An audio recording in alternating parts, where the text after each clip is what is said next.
It was one of those weeks. Every time you turn on the news, something ridiculous was happening. I'd still like to add stars to our flag, and Canada does seem ripe for the picking. The fact that they don't want to become part of America makes me want to make them. And then this happened.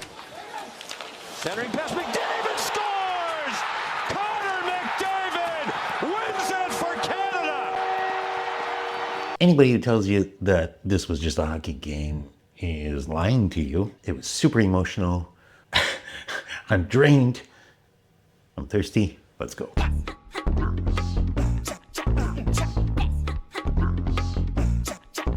What do we got in the glass? Very, very pale.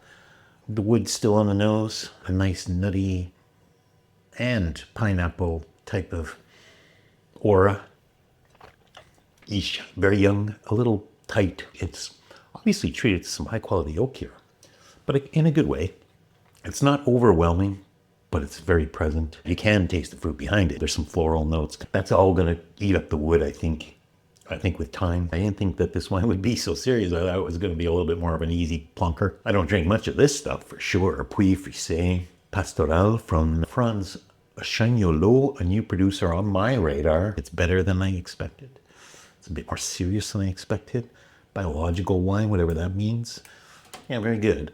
First 2023 that I've had in white or red. So that was another reason to try this. To be followed up. I'm going to try more of their wines. I think they're worth exploring a little further. What do we got in the glass? Ooh, this is muddy. Muddy and orange. Beautiful, actually. Strawberry. Rich, stewed strawberry with the sweetness of balsamic vinegar. Yeah, the palate doesn't really live up to the nose. It's not bad. It has the type of profile of Margaux with that sweetness of fruit, delicacy of fruit, but it's too faint. And then the seriousness of the structure comes through. It pokes through, so the fruit suffers a little bit. It's not volatile or anything like that. So, and that's good. It's in good shape. I think it's as good as it ever was or ever will be, and that's not saying a lot.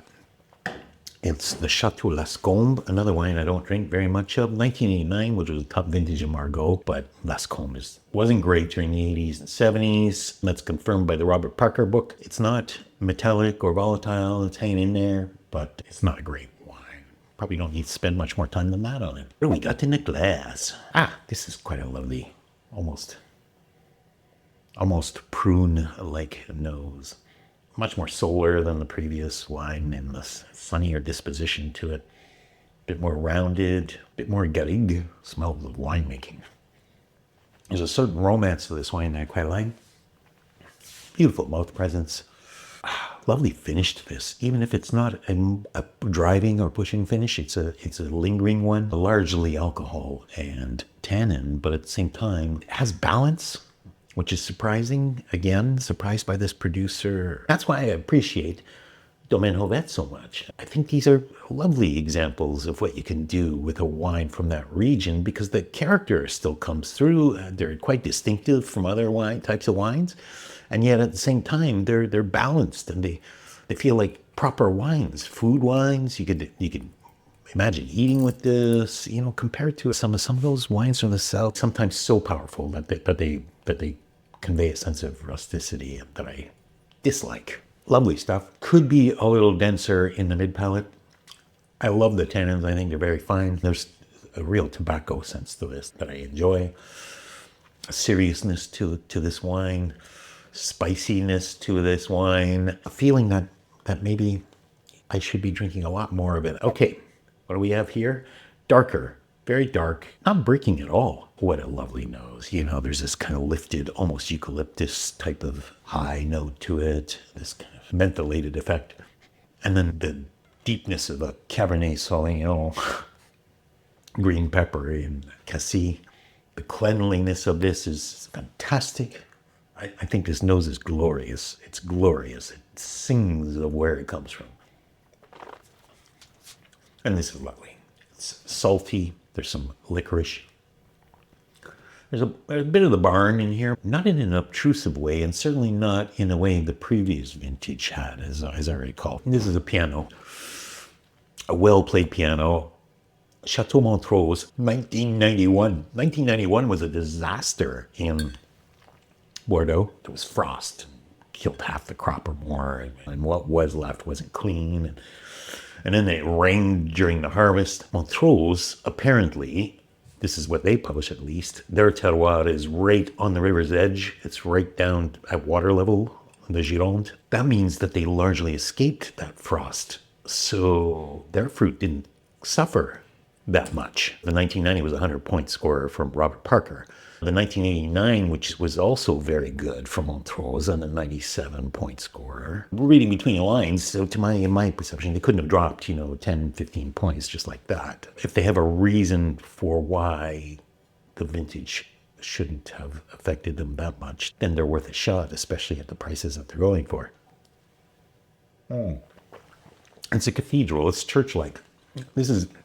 It's so proper. It's so properly Bordeaux. It's certainly not as dense as the 90. And then the finish could drive a little longer, but the finish doesn't suffer. It's got medium long, maybe not a driving finish, but it's certainly self-propelled one in the sense that it's not just pulled along by tannins or alcohol. Very, very moderate weight class.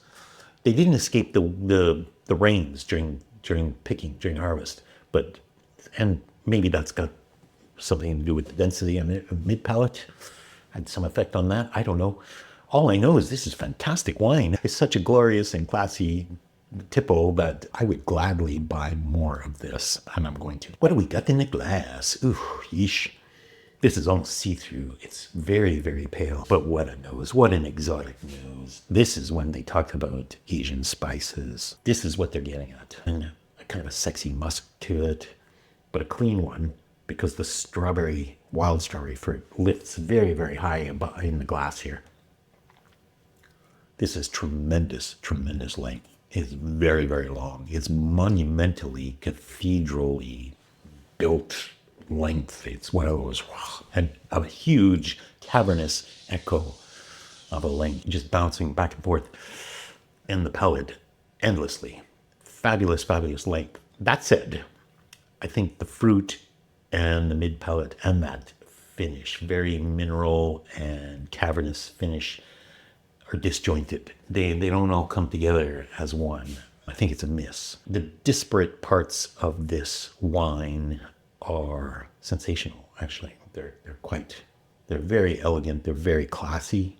One senses that they're in the presence of something special, like dried roses, dried flowers.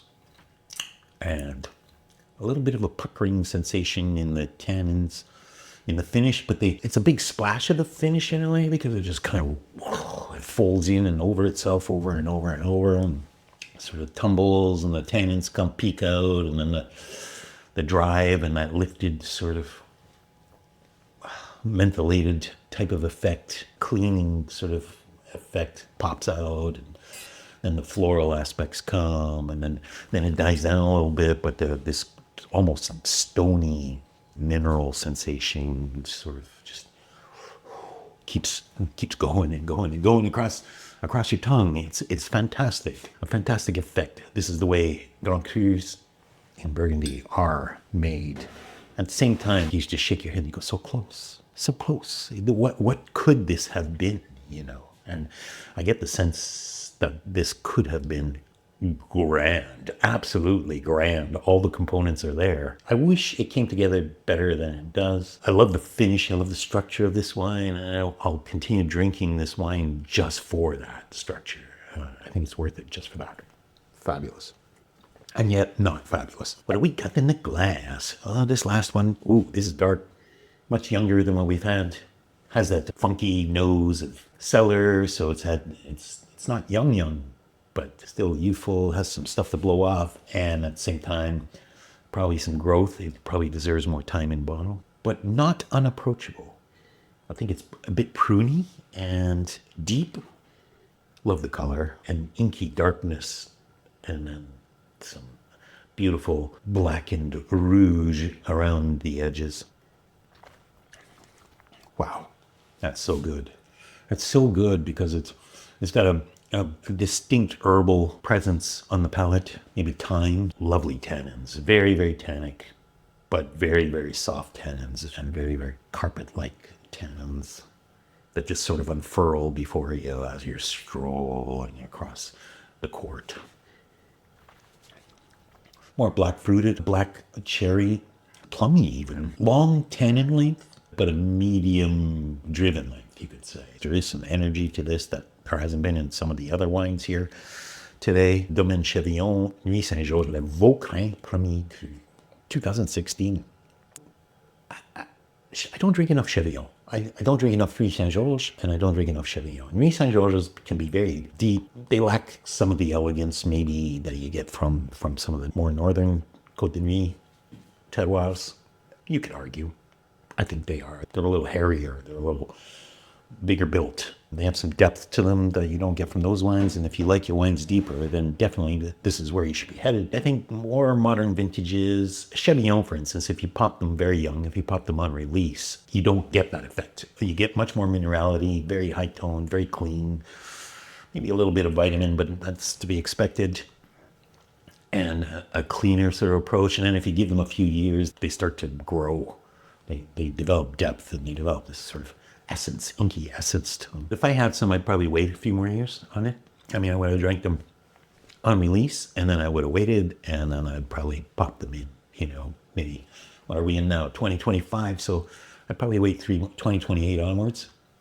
I'd start doing them, maybe 2030, fabulous.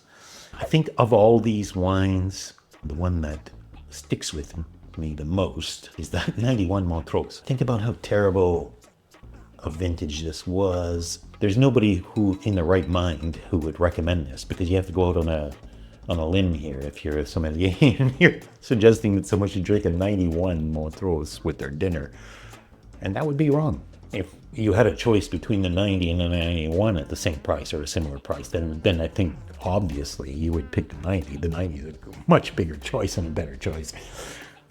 But what you're getting here is you're getting the pure essence of great Bordeaux, of great Montrose, of great proper British style claret, this elegance and this sense of propriety about it.